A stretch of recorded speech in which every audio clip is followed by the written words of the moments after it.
السلام علیکم ورحمۃ اللہ وبرکاتہ۔ آج ہم بات کرنے جا رہے ہیں ایک ایسے بزرگ عظیم پیغمبر کے بارے میں جن کا ذکر صرف اسلام میں ہی نہیں بلکہ دوسری آسمانی کتابوں میں بھی عزت کے ساتھ کیا گیا ہے۔ حضرت ابراہیم علیہ السلام، آپ کو خلیل اللہ یعنی اللہ کا دوست بھی کہا جاتا ہے۔ آج ہم ان کی زندگی کے کچھ اہم واقعات اور ان کی توحید پر مضبوط ایمان کی مثال سیکھیں گے۔ بعض صحابہ سے مروی ہے کہ نمرود کے دور میں ایک ایسا ستارہ طلوع ہوا کہ جس کی وجہ سے سورج اور چاند کی روشنی ماند پڑ گئی۔ نمرود جو کہ سالہ سال سے حکومت کرتا چلا آ رہا تھا، یہ دیکھ کر گھبرا گیا۔ اس نے ملک کے بڑے بڑے جادوگروں کو دربار میں بلوایا اور سوال کیا کہ مجھے اس ستارے کے بارے میں بتاؤ، یہ کیا ہے؟ نمرود کو جواب دیا گیا، تمہاری سلطنت میں ایک ایسا شخص پیدا ہوگا جو تیری اور تیری سلطنت کی تباہی کا باعث بنے گا، اور وہ بابل کا رہنے والا ہوگا۔ یہ سن کر نمرود نے اپنا دربار بابل میں منتقل کیا اور حکم جاری کیا کہ تمام مردوں کو شہر سے نکال دو اور ان پر سخت پہرا کھڑا کر دو تاکہ کوئی مرد اپنی بیوی کے پاس نہ جا سکے۔ ساتھ ہی یہ بھی حکم جاری کر دیا کہ حاملہ عورتوں کی نگرانی کی جائے اور جس بھی عورت کے ہاں بیٹا پیدا ہوا اسے بلا تفریق فوری قتل کر دیا جائے۔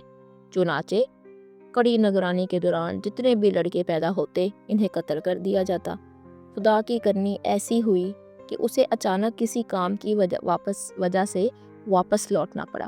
اس نے اس بستی کی نگرانی کے لیے اپنے سب سے متعمد شخص عزر کا انتخاب کیا اور اسے بھی سخت تاکید کی کہ خبردار، تم نے بھی اپنی بیوی کے پاس نہیں جانا۔ نمرود واپس لوٹ گیا اور آزر کو بستی کا نگران بنا دیا۔ ایک رات جب آزر اپنے نفس پر کنٹرول نہ کر سکا تو اپنی بیوی سے مباشرت کر بیٹھا۔ پھر فکر لاحق ہوئی کہ اگر نمرود کو پتہ چلا تو وہ دونوں کو قتل کرا دے گا۔ اسی ڈر کی وجہ سے اس نے اپنی بیوی کو ایک تہ خانے میں ٹھہرا دیا۔ وہیں وہ آزر کے لیے کھانا وغیرہ تیار کرتی اور اپنے معمولات زندگی کافی حد تک محدود کر دیے، یہاں تک کہ اس نے سورج کی روشنی میں نکلنا ترک کر دیا۔ جب کچھ عرصہ گزر گیا تو نمرود نے ان تمام کاہنوں سے کہا، تم لوگ جھوٹے ہو، لہٰذا اپنے اپنے علاقوں کی طرف واپس لوٹ جاؤ۔ اسی دوران آزر کی بیوی کو حمل ٹھہرا۔ بعض روایت میں ہے کہ جس بھی عورت کو حمل ہوتا اسے نمرود کے آدمی گرفتار کر لیتے اور اسے باقی عورتوں سے جدا کر دیا جاتا، مگر جب آزر کی بیوی کو حمل ہوا تو حمل کی کوئی نشانی ظاہر ہی نہ ہوئی، یعنی اس کے پیٹ سے حاملہ ہونے کا پتہ ہی نہ چل سکا۔ یہی وجہ ہے کہ وہ گرفتاری کے عمل سے محفوظ رہی۔ منقول ہے کہ جب وہ وقت آیا کہ جس وقت کے بارے میں نجومیوں نے بتایا تھا، حضرت ابراہیم علیہ السلام کی پیدائش ہوئی اور آپ علیہ السلام نے اس تیز رفتاری سے پرورش پائی کہ ہفتے میں مہینے کے برابر اور ایک مہینہ سال کے برابر بڑھتے تھے۔ آپ کی پیدائش کو خفیہ رکھا گیا تھا، یہاں تک کہ دونوں میاں بیوی کے علاوہ کسی تیسرے شخص کو خبر بھی نہیں ہوئی۔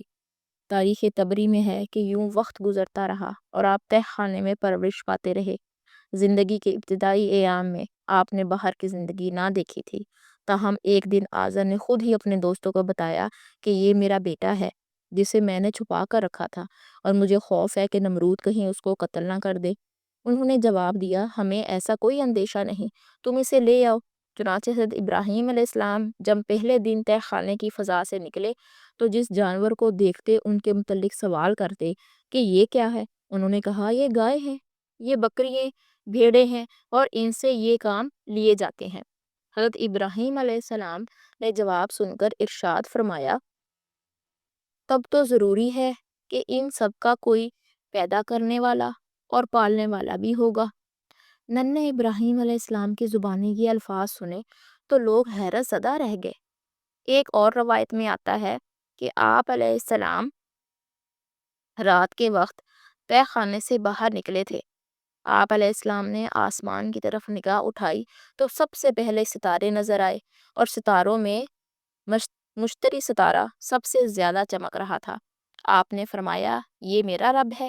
تھوڑی دیر بعد وہ غائب ہو گیا تو فرمایا، میں غائب ہو جانے والی چیزوں کو پسند نہیں کرتا، یعنی میں ایسے رب کو پسند نہیں کرتا جو غائب ہو جاتا ہو۔ حضرت ابن عباس رضی اللہ تعالیٰ عنہما کا کہنا ہے کہ آپ قمری مہینے کے آخری ایام میں تہہ خانے سے باہر آئے تھے۔ جب رات کا آخری حصہ ہوا تو چاند نمودار ہوا۔ آپ نے جب چاند کو چمکتے ہوئے دیکھا اور فرمایا یہ میرا رب ہے۔ جب چاند غائب ہو گیا تو فرمایا اگر میرا رب مجھے سیدھا رستہ نہ دکھائے گا تو میں ان لوگوں میں سے ہو جاؤں گا جو بھٹکے ہوئے ہیں۔ پھر جب صبح ہوئی تو سورج طلوع ہوا اور سورج کو دیکھتے ہوئے فرمایا تو میرا رب ہے تو سب سے بڑا ہے۔ شام ہوئی اور سورج بھی غروب ہو گیا۔ تب اللہ تعالیٰ نے آپ علیہ السلام سے فرمایا اسلام لے آؤ۔ آپ نے عرض کیا میں رب العالمین کے سامنے سر اطاعت خم کرتا ہوں۔ اس کے بعد آپ علیہ السلام اپنی قوم کی طرف آئے اور فرمایا اے لوگو، جن چیزوں کو تم خدا کا شریک بناتے ہو میں ان سے بیزار ہو گیا ہوں۔